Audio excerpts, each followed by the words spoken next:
大家好，我是五一张鹏，今天为大家分享一个调理习惯性扭伤脚腕的方法。我们习惯性扭伤脚腕，一般情况下是我们的胫骨肌变得紧张和僵硬，它对于我们的脚失去了一个保护的作用。那么要想改善你这个问题呢，就要把你的胫骨肌的张力给它放松下来，让它恢复弹性，让它气血循环变得更加的通畅。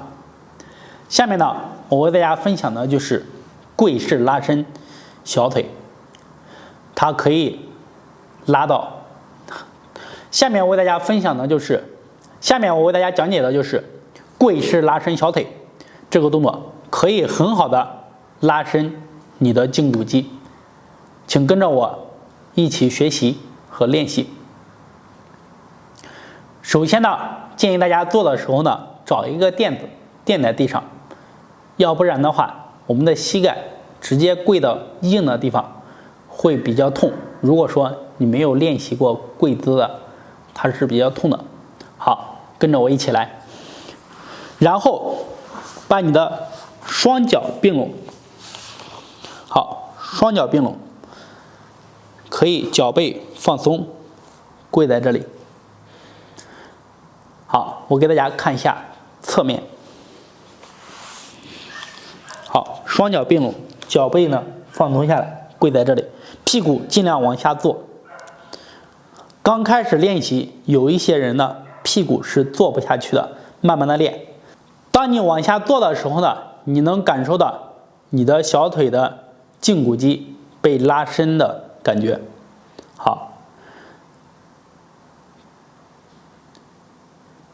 保持这个姿势放松，手呢可以放在我们的膝盖的上方，可以放在身体的两侧，自然的呼吸去做一做。建议大家一次练习个1分钟以上，如果说你做不到，可以把时间缩短。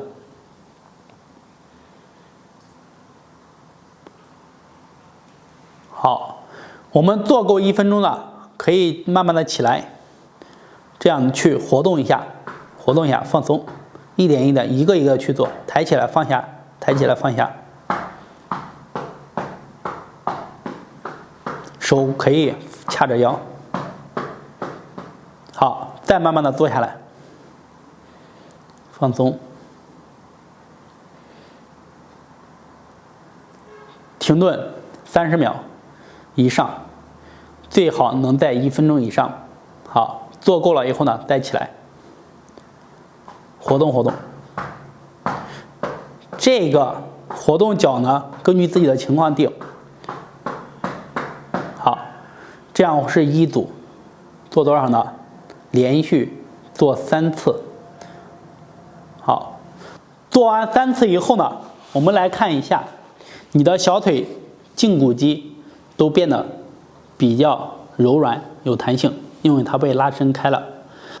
好，这个动作就为大家分享到这里。